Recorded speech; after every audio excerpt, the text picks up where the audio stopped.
Hello there and welcome to the Impact Zone podcast. We are back to talk more TNA wrestling nonsense and shenanigans.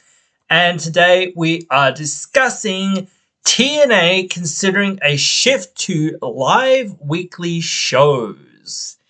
Now, I know what some people are going to say. This isn't news. This was reported back in February or thereabouts. But it's always been a thing that's been said here and there and whatnot, that TNA should go live.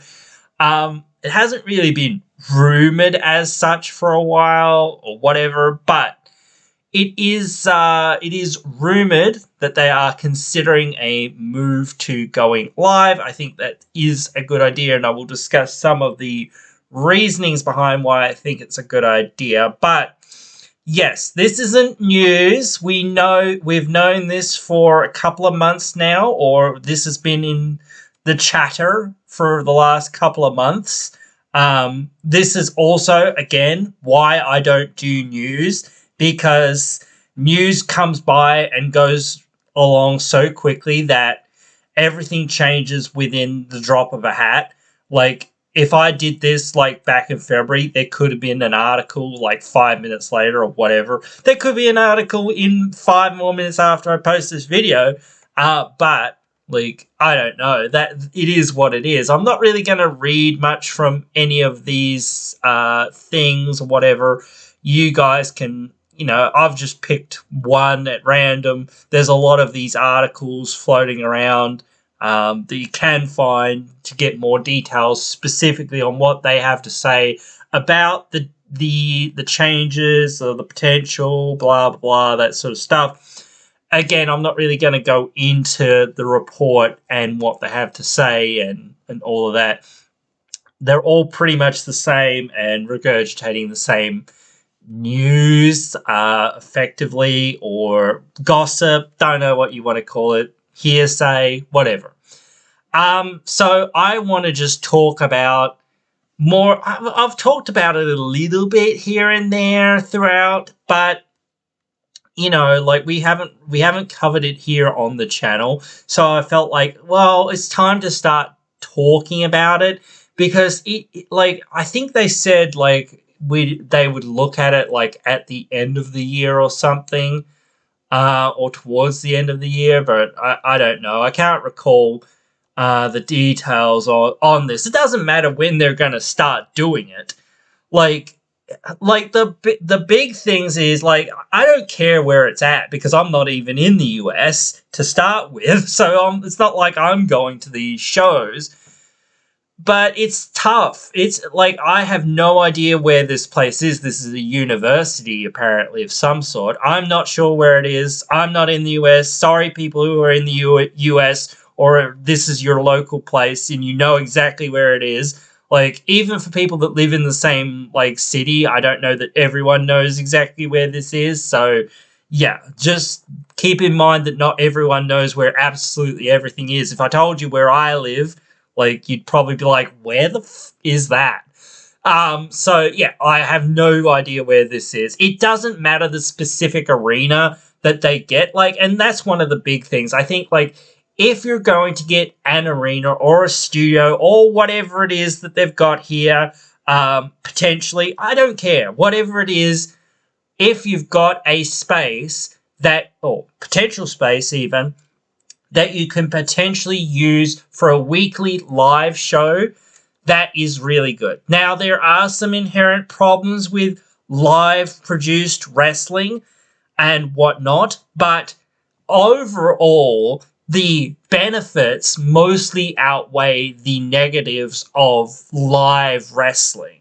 And we saw this during the pandemic. Now, will TNA reach those lofty numbers that they had during the pandemic?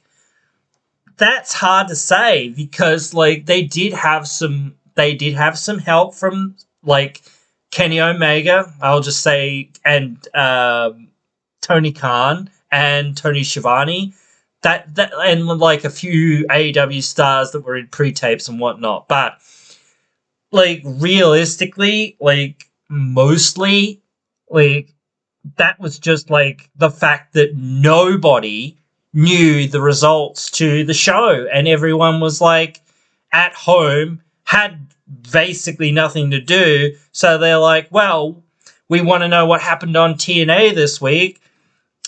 I guess we can find out now. Like, that's the good thing about going live, is, like, the spoiler situation would clear itself up. Like, there would be no spoilers. Like, if they did behind the scenes taping stuff or whatever, like backstage interviews, backstage segments, brawls, whatever, fights, matches, whatever, that sort of thing, then I could see those sorts of things being okay to do as well. But if you're going to have matches, I think you should have matches and promos and things that are happening in the ring and whatnot. That sort of stuff that fans are actually going to see in the ring or whatever. Yes, the fans that are going to be there live are going to see something that's pre-taped or whatever. But still, like, whatever, it doesn't really matter, because again, you've got to again, keep that ball rolling with all of these things. When you're going live, it's completely different. It's harder to go live in many ways, but it's way easier, because there's a lot less, like, I don't know, there's a lot less sort of thought that needs to, like, go into, like, production and editing.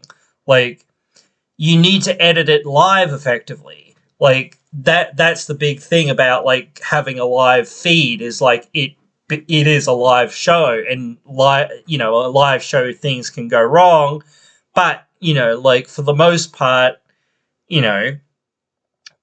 every single thing that, as I say, from a viewership perspective, even, like I've said this before, even if they were live once a week, or once a fortnight rather, that would be way better than just being taped every single week, because the spoilers are out there. Yes, I don't read them, and I know not every single person reads them, but again, like, if anyone was to tune into TNA on a weekly basis, well, why would I? Like, I can just read the results and I know what happens. So, like, but like I always say to people, well, you didn't see the promo that person cut or whatever.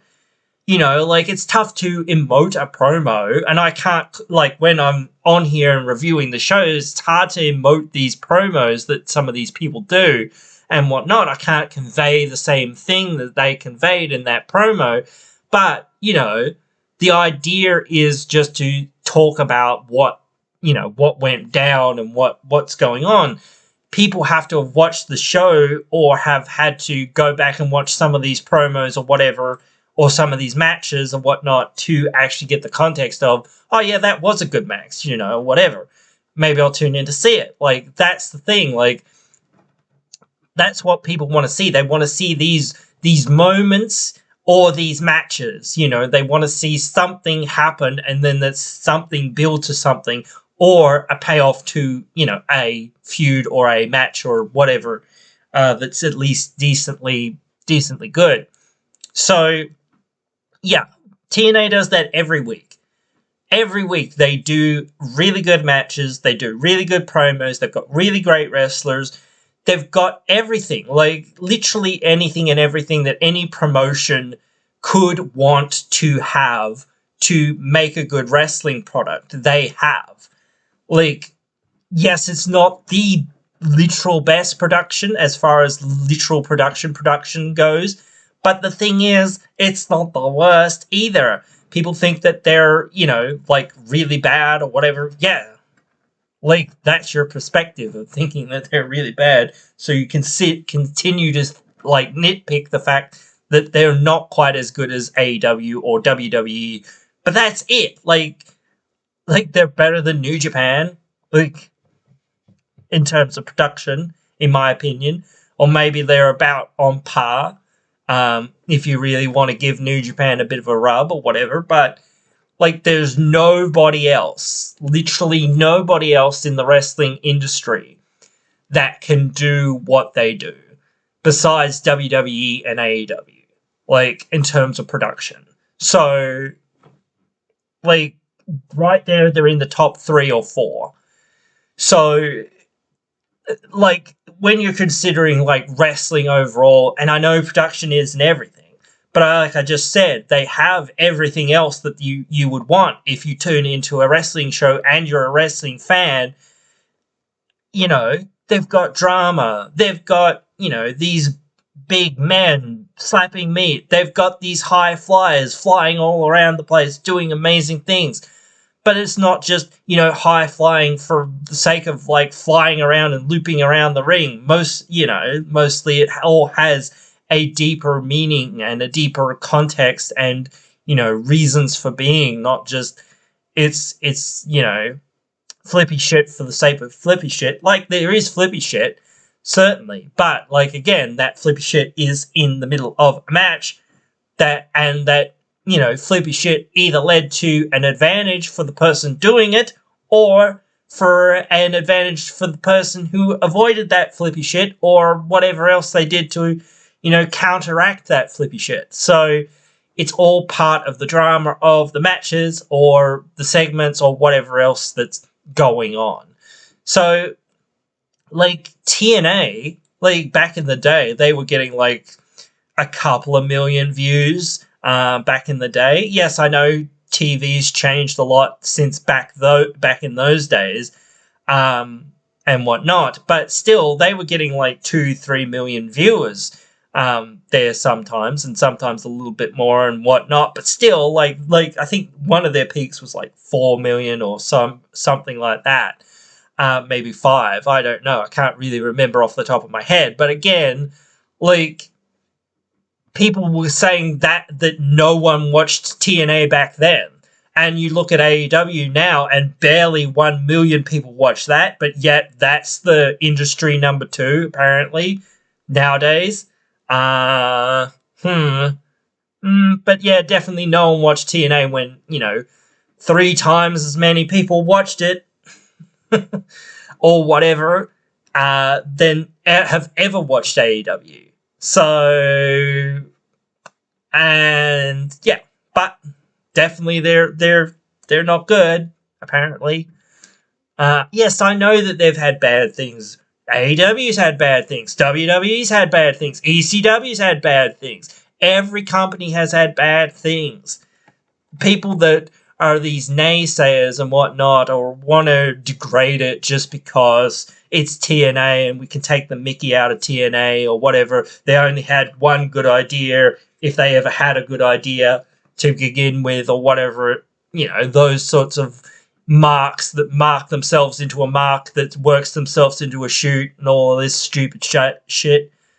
Yes, they had stupid shit. Of course they did. So did WWE, so did AEW, so does every single wrestling company ever that's going to exist or has existed. So it's not just TNA. Oh, TNA had Russo and he had dumb booking. Yes, he had some dumb booking, but he also had some really good booking. You know, it's always the way where people will, you know, again, point out all the bad stuff and just try to degrade TNA, but they won't say, oh, yeah, that was good or whatever. They don't even, you know, talk about, you know, how TNA started the real women's revolution or was part of the beginnings of the real, you know, women's revolution and things like that. You know, and they started it like 8 or so years before WWE ever did it.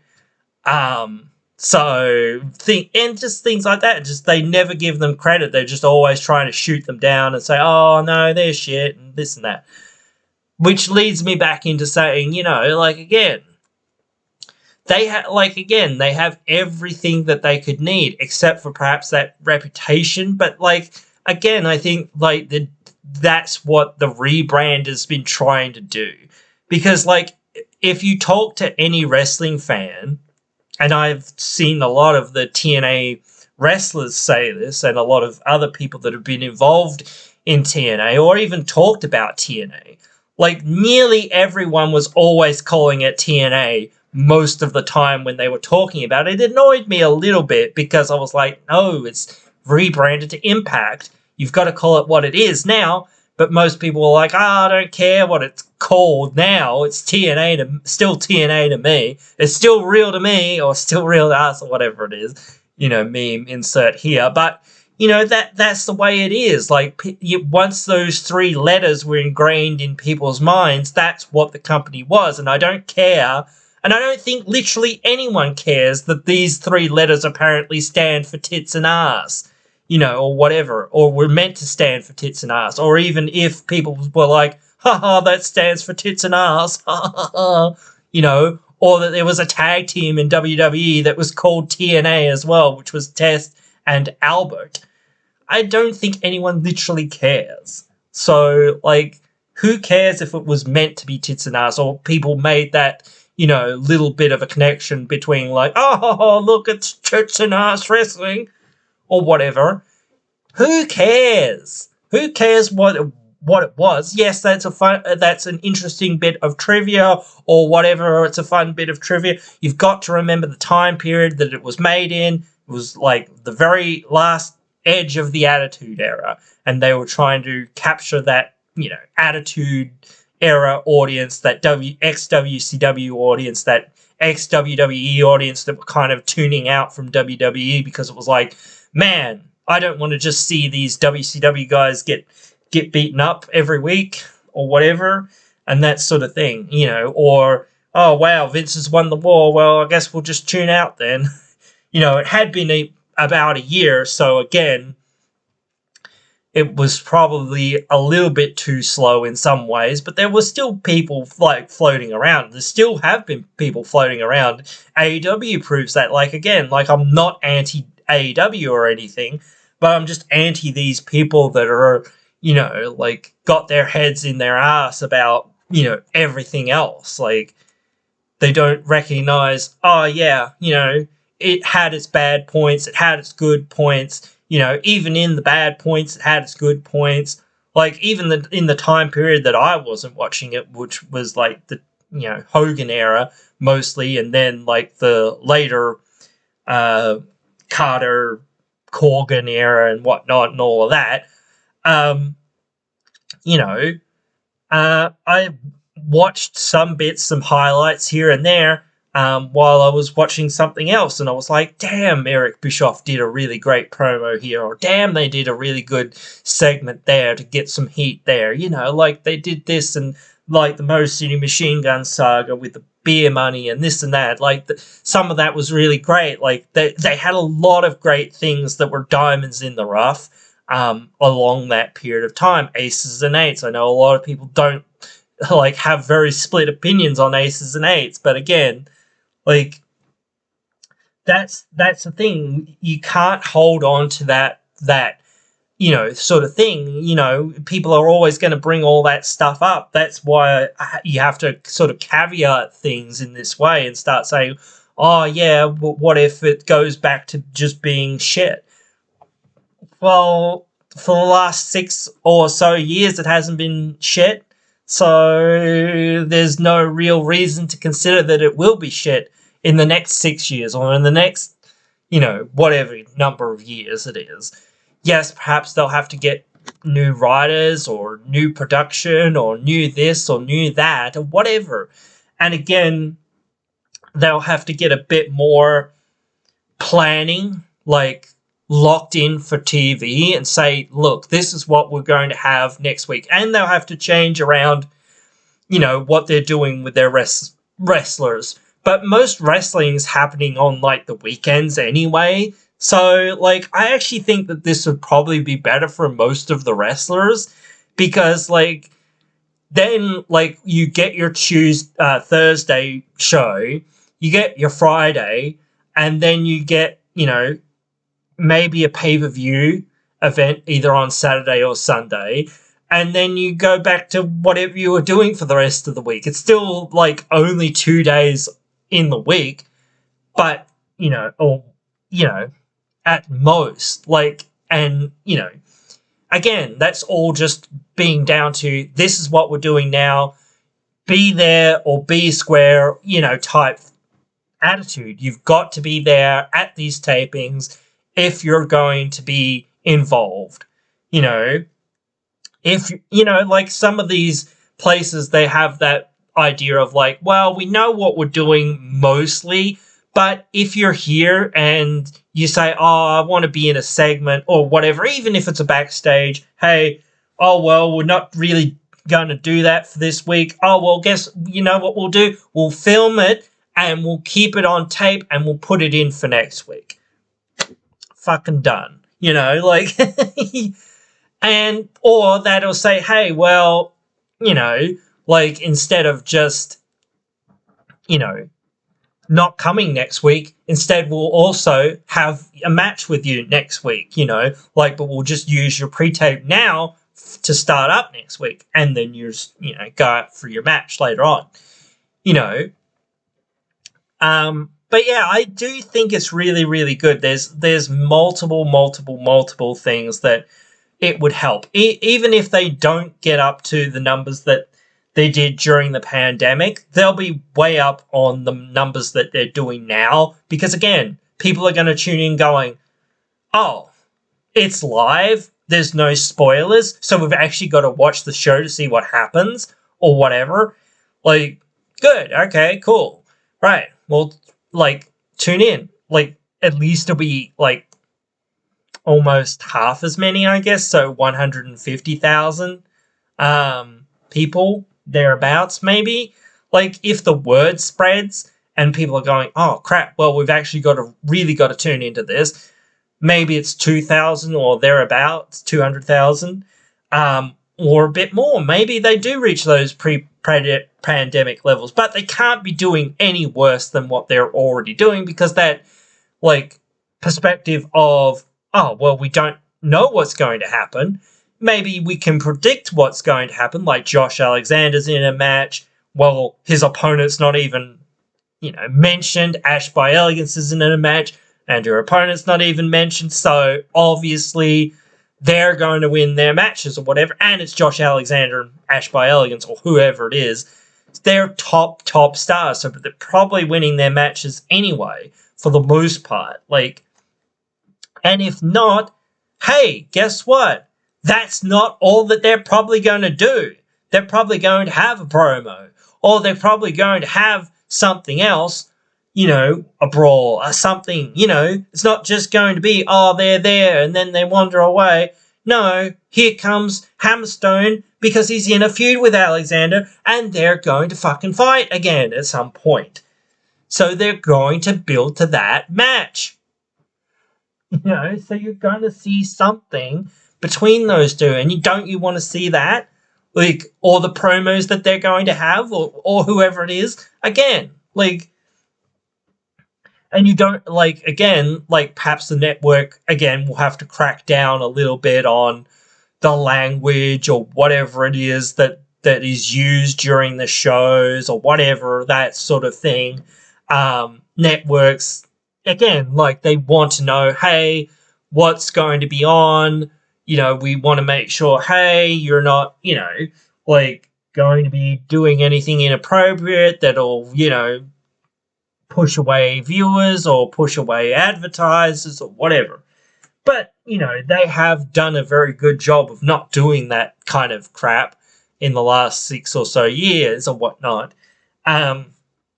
So, there's been certainly downsides in the last few years and whatnot, but again, like, for the most part, they've been doing as best of a job as what they can with what they have. And, like, this could be really good for them. The issue, I guess, that I would think would come up the most is access. Access to the one location every single week without fail. Like, at a certain time. And again, like, I don't know where this place is, how many people can fit into this stadium, this arena, this venue, whatever it is this basketball court, whatever it is that they've, figured out, we could go here. It doesn't matter whether it's at this place or whether it's at another place, or whether, again, like if they're in Albany, which they are, I think, for Under Siege, it doesn't matter if they are going to say, okay, we're going to have it in the same venue, but instead of having it the Sunday or the Saturday and the Sunday or whatever it is, we're going to have it live on Thursday. We're going to have it live next week on Thursday as well, but it's going to be from that venue. Again, the getting the access to the venue is always going to be the big thing. But then again, like when you're talking about like a Thursday night or whatever, it's going to be easier in some ways to get a lot of venues on that Thursday night because, hey, well, what else is coming to town on a Thursday night? Like most like bands, music, whatever, rock, pop, whatever, all those sorts of things are on a weekend. Most like musicals, most movies, you get movie every day, but still like most premieres of movies and things like this, or most things are happening on the weekend. So to say that people are going to be around is kind of like, well, maybe they will and maybe they won't because, like, well, people aren't used to having something on a Thursday, to go to. But if you start making it like, and then you've got to get your local audience. Like, so you've got to pick it in a space where you're like, okay, we know we can get, these people in this arena or enough people in this arena to make it look good and make it look packed, or just to make the gate or whatever. Because, again, like, I'm sure that they don't own a building or a place where they can be like, here, this is where we're going to go. I'm sure they rent everything out in advance, as they have been doing, and then go, okay, well, the pay-per-view or the TV tapings or the ad revenue that we get from, whatever, all that stuff pays for it either beforehand or afterhand, or T-shirt sales or this or that or whatever else it is. So, all those things go into, again, the live gate. Okay, we got this many fans in the arena this day and they all paid blah, blah, blah on average. So that paid for the event. And they obviously want to get in profit, but still, whatever. That's with everything. But still, like, it's tough to think that any one place besides like a space that's very dedicated to something, which is why like the OG I'm about to say the OG grounds in Orlando, but the OG grounds that they've had in Orlando and in Nashville, were so good because they were a place where, once you got that, okay, this show is going to be here this week. Come and see the show. Get your tickets now. Like, again, and that comes down to promotion and all of that sort of stuff. But again, like, that's easy. But again, like, it's getting those people there on a Thursday to watch some live wrestling. Like, and getting some passionate and ready fans. Not just, like, we're going to get some people wandering in from the Orlando park or whatever. Like, we really want dedicated fans of TNA that are going to be like, wow, this is great, whatever. You do want some casual people coming in there as well because, like, you don't want people to feel like, oh, I can't go in there or whatever, or this is, like, whatnot, or this is just these wrestling nerds show or whatever. You should be able to go in there and go, okay, my daughter or my kids or whatever want to see this show. I'm not really that interested, but I hope they're going to have fun, and I hope that, there's not too much swearing or whatever, this and that or whatever. Not too much violence, and little Billy's not going to put, his little brother in a chin lock or whatever, or slam him on the way home or whatever, that sort of thing. And that's one of those things. Like, again, I do think that they should have a promo to say, hey, don't try this at home, kids, whatever, that sort of thing. Even though it doesn't really help. But it helps their image a little bit as well, being like, hey, don't do this at home, kids. To say, hey, we don't condone this. We're trained professionals, blah, blah, blah, and whatnot. We know what we're doing. Yes. But even though we know what we're doing, we still get hurt and whatnot. And that sort of thing. And accidents happen and whatnot. So, but yeah, like, there's nothing, in my opinion, that could be negative about this if they do it right.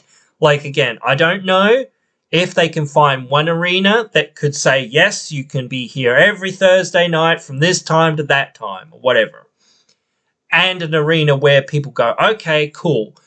We know where TNA is at. They're at this arena every week on a Thursday. Right, we're going to go and watch TNA on Thursday, this time to that time. We're going to get our tickets Wednesday. We're going to go back Friday. We're going, or we're going to go back late Thursday to go back to work. Or, that's the thing. Like, most people have got to work or whatever.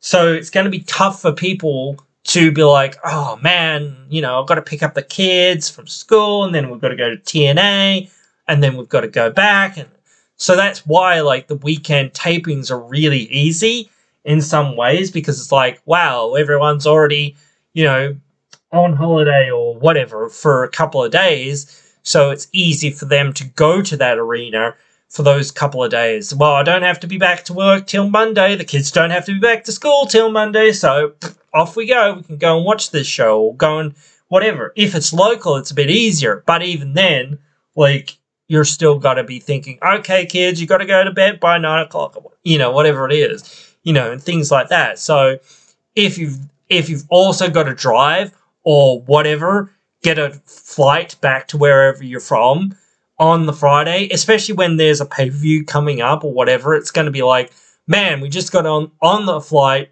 from the pay-per-view. Now we're going to go, you're basically doing what the wrestlers are going to be doing, like you're going to be getting off your flight from the, Friday show or Thursday show, and then getting on another plane for the Saturday or Sunday show, like just to see that. So again, that's why I'm saying, if they were in the same arena, you're saying, okay, this month it's the pay-per-view or whatever is in Albany. This next month it's in Atlanta, whatever. This TV taping is in Albany. Right, cool. We'll go to Albany for a couple of days. I'll take some days off work. Kids will take a couple of days off school, whatever. We're going to watch TNA or whatever it is. We're taking the Friday off and we're just going to head back on, late Saturday or Sunday or whatever it is, especially when there's a pay-per-view. But if there's not, then guess we're heading back late on Thursday. But whatever. Again, like, you've got to understand the positioning of it sort of in the week, as far as, like, if you're going to get fans or anyone to come and see this show. Yes, there won't be much competition as far as other forms of entertainment, perhaps besides movies and just like Netflix and chill or whatever. But to go and see this live show, it's like seeing, like, again, like Shakespeare to the masses or whatever it is. It's like going and seeing Stomp or Cats. I know Cats is apparently a terrible show, but it's like going and seeing any other stage show, or whatever, or any other musical or whatever, live musical or whatever. You're going to see that show live, or going to see a live band or whatever. You're going to see that band live.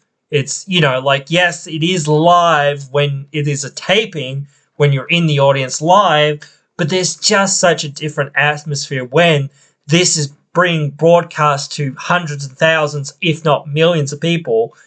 Even if you discount saying just on TV, this is now being broadcast onto YouTube live. This is now being broadcast onto their TNA Plus app live as well. So again, you probably are at that point at least getting millions of viewers and whatnot in that regard. So the energy that's in the building when the announcers say, we're live, and the thing is, like, again, they were doing these, the action continues picture in picture type thing, which I think was great, especially for the bigger, more important matches and whatnot. And I do hope they continue that, and I hope if they are going to go live, that they can continue to present the action in some sort of picture in picture style, so that the live or the TV audience or the YouTube audience or the TNA Plus app audience can see everything uninterrupted or fairly uninterrupted, while an ad's on, because that's how they get their revenue, unfortunately. And yes, on YouTube, and yes, here and there, I think even on their own app, they might start having to put on ads and things like that. So you might have to, hope you can skip those or whatever. But still, like, even with that, or get ad blocker or whatever it is, ad skipper or whatever it is. But again, like, getting those sorts of things and whatnot cost you anyway. So it's just another service that they've sort of talked you into buying, because you're like, I'm so sick of the ads. What's this ad for an ad blocker? Quick, buy it. Buy now. It's funny. But still, yeah. I think everything could be way better. I think you look at the Attitude Era, when WWE was taped and Nitro was live, even when, like, WWE moved to having a fortnightly show live and the other show being taped, like, it was every time, or almost every time, the WWE's live product was better received than their taped product. And, the real live aspect of it made them go, well, we really just have to be live every week to get people to be like, oh, okay. Even back then, like, the energy and whatnot was completely different from a live show to a tape show, and you could kind of tell when you were watching it for the most part. But yeah, like, one of those things of like, some of the things that happened during that era is it took a long time, like, to really, like, establish things. Like, when Tony Schiavone said, Mick Foley's winning the title, and that'll put some butts in the seats, and people saw Hogan, finger poking Nash and, like, pinning him, and they were like, man, not this shit again. What is WWE doing? Oh, shit, here comes Stone Cold Steve Austin, and here's the new champion, Mick Foley. He's realized his dreams. Oh my God, what the hell? Amazing moments, that you couldn't ever replicate, in some ways. That's what, like, going to that offers, because people go, oh, this just happened, like, type thing, you tune in to see it. Like, I know TV and the whole digital space has kind of changed, but when something is live, again, that's why their premium live events do really well, because it's like, people know that their live shows are really good, and a lot more people tune into the live shows, a lot more people go to the live events, their pay-per-views or whatever, because, again, wow, we actually get to see it, live and in person, or live, on the stream. or whatever. So, and again, if you go to see a live taped show, it's way more interesting to be there live in that crowd than seeing it on TV. But again, if you can't get there, to wherever they're going to be, it's one of those things. So that's one of those things. Like, one of the biggest things about moving around is moving your equipment for a live broadcast. And that's what I mean by saying, can they get an arena permanently or semi-permanently? Because, like, if you're going to say, oh, it's not that big of a production, yeah, sure, but still, it's not, nothing. It's a fair bit of equipment still, just for what they've got. But still, like, where are they going to put it? Like, are you going to buy a whole new set of equipment that stays at this one location? That's a lot of money to lay out, rather than just, and yes, I get that it's a lot of money to expend and travel people here, there, and everywhere, but they're going to expend and travel here, there, and anywhere anyway. But still, I think it's easier to continue to travel, or continue to say, okay, we did, this live TV this Thursday. We don't have a pay-per-view this weekend. We're going somewhere else next week. Or are we staying here? Like, we have 2 weeks at the same place. Like, okay, we have this Thursday and next Thursday in Albany. We have 2 weeks from now in Atlanta or wherever. I don't care what. I'm just naming places. Like, I've named those places the last few times, but it doesn't matter which place I'm talking about as long as we know where we're going. So, yeah, again, and then we have in Atlanta for 2 weeks, and then we go somewhere else. Then we're going to Las Vegas or wherever. Again, doesn't matter.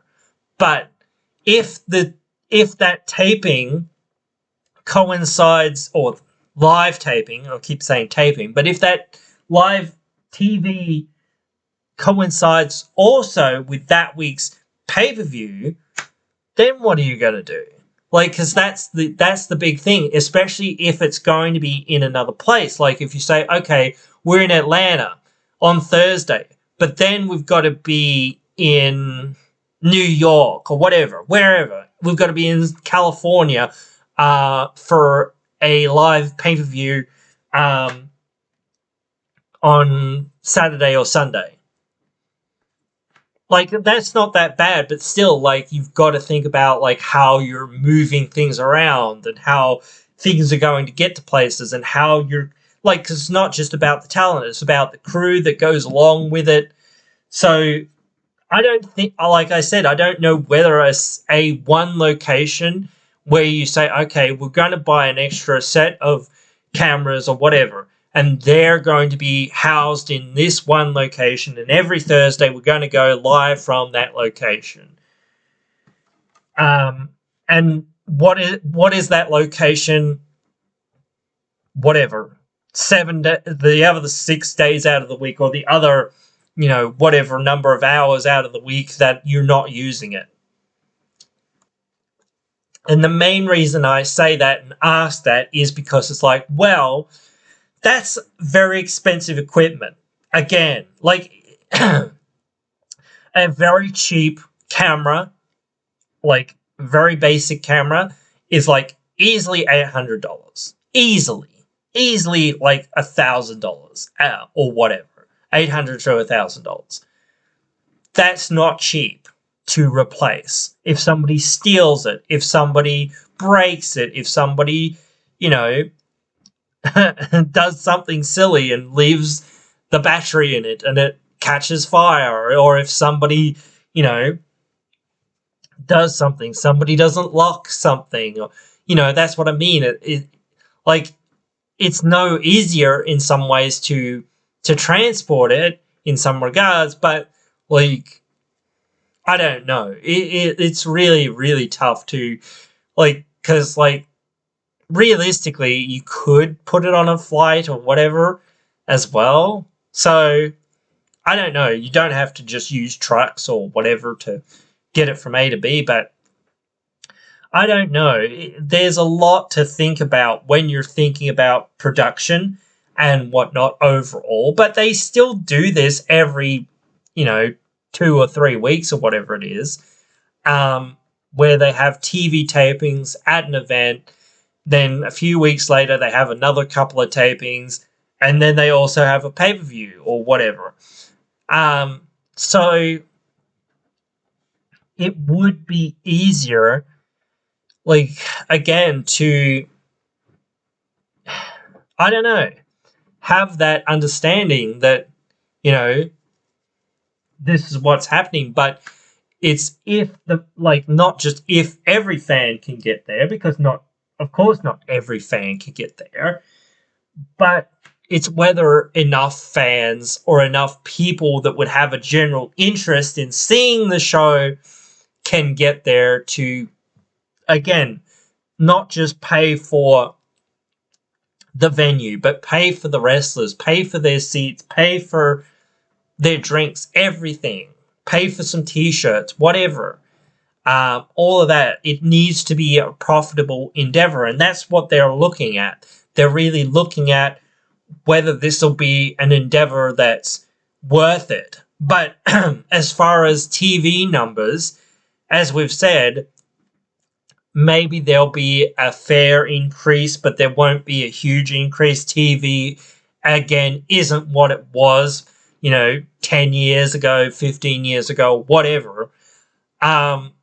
So it's never going to be, like people who clamor for, places to say, oh, you should be doing better than this, you should be getting these kinds of numbers. Well, they do, but only on Facebook, TikTok, and these other things, because that reaches a global audience, and whatnot. So, but again, yeah, no, that's not a thing. There's no way that it could happen just because TV is not completely obsolete, but it's certainly on the wane and the way out. People don't really watch things that way anymore, or not nearly as many as what they did back in the day. So yes, they should be getting better TV numbers. And again, I think that their distribution is one of those big things that they really need to consider. I think those are the only things that would really drive up numbers.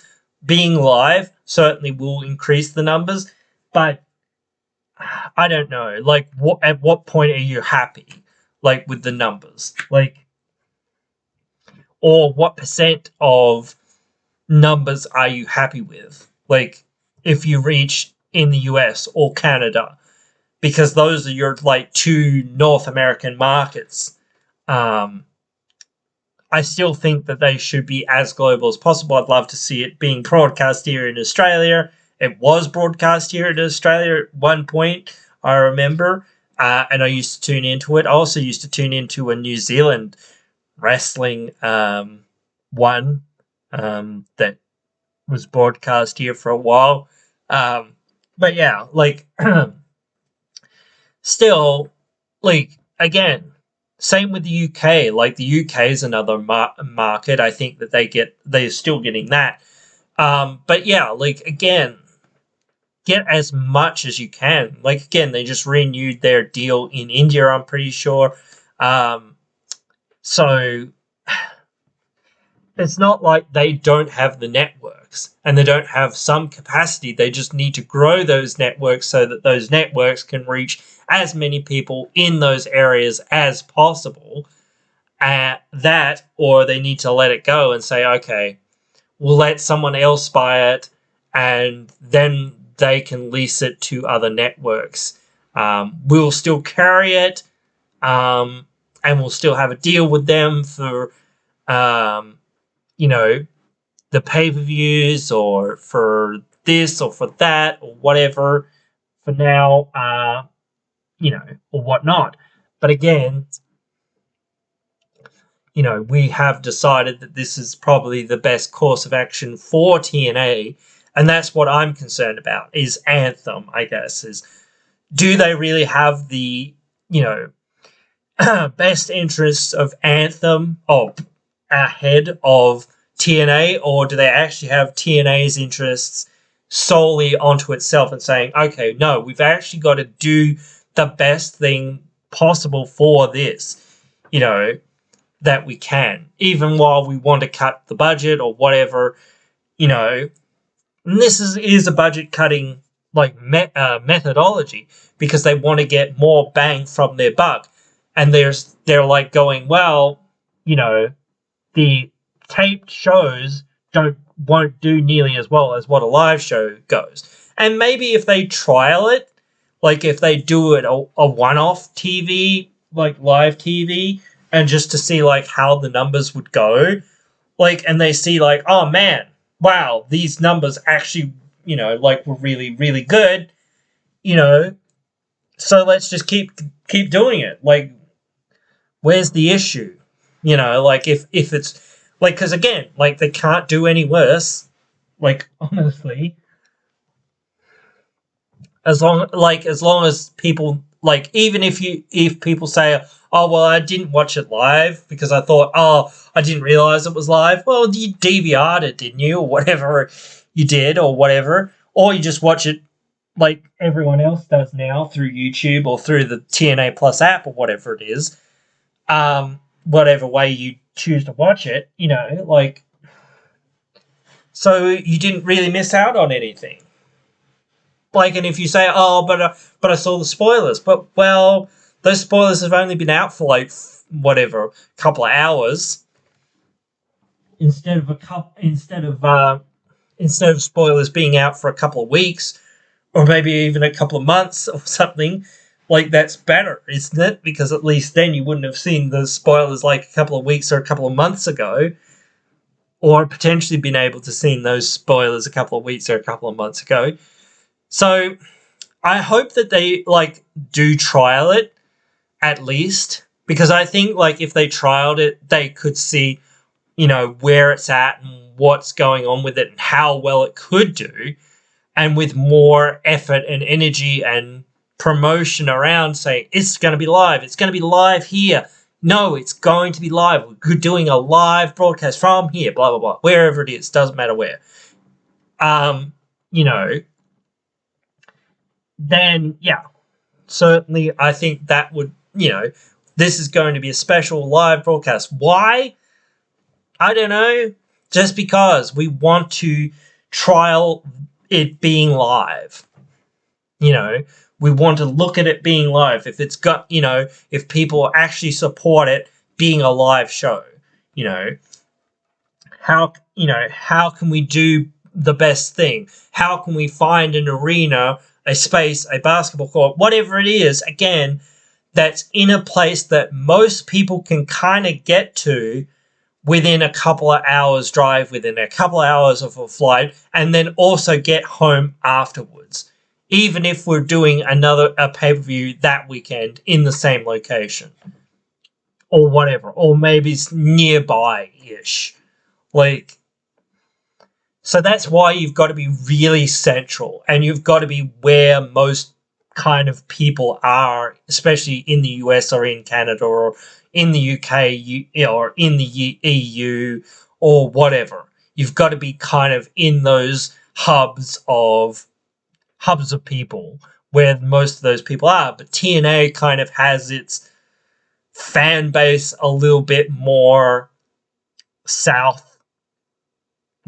I guess, than what WWE kind of does. WWE traditionally is the northeast,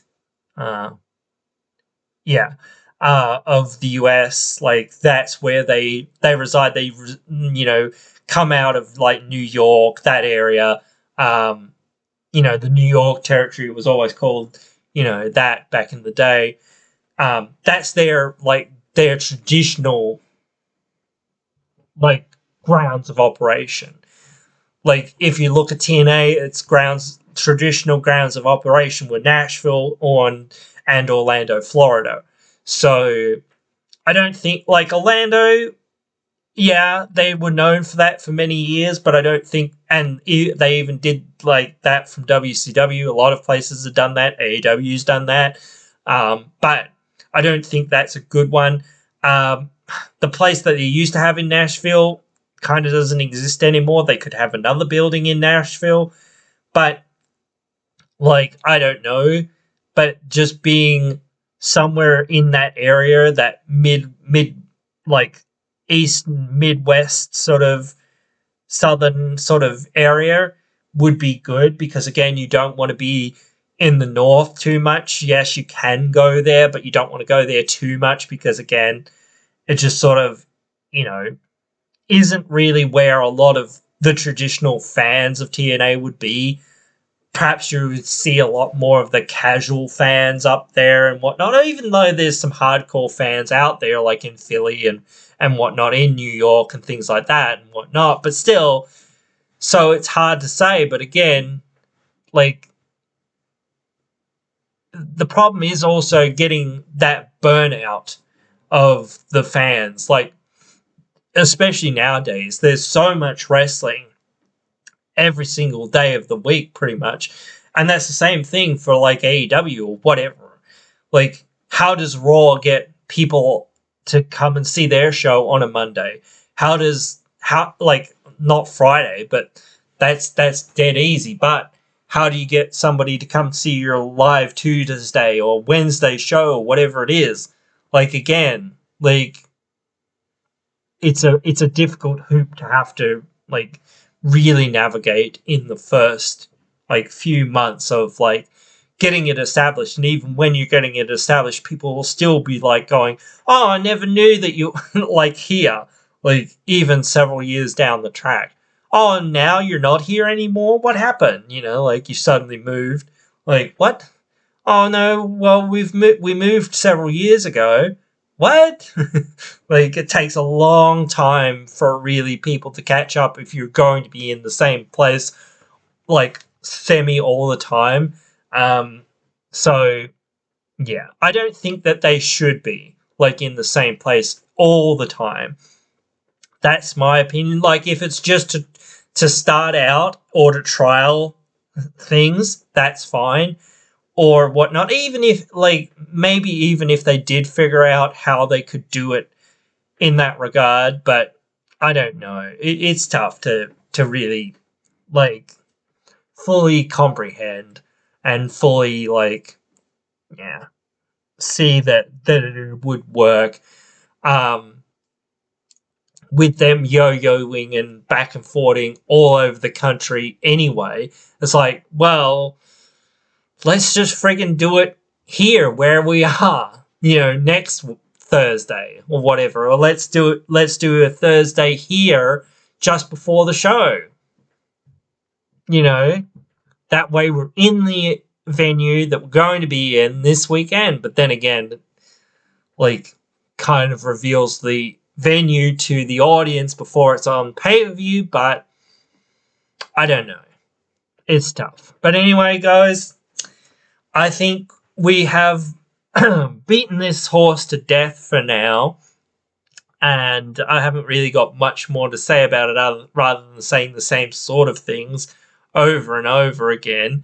I have said the same sort of things here and there, but I really wanted to drive home the point, or have this conversation around some of those points a bit more fleshed out. So hopefully it wasn't too much. I know it can be sometimes, but I'm very passionate about it, and I'm very interested about it. And I know I like a lot of guys that tune into TNA are also, hoping for the best. And, like, I'm not one of those people that are just going to sit here and not try to do something for the company. Whatever. Really, like, again, yes, I do this for myself, for my own YouTube and whatnot. But again, on the other hand, I'm doing it for the company because it promotes them and whatnot. So I do try my best to make the show as good as I can. Sometimes that's a little bit hard because I'm a one-man operation and whatnot. So yeah, but I hope you guys have enjoyed it. And if you have, please subscribe, please comment down there in the comments below, do all the YouTube things, and hope I can see you again in another one.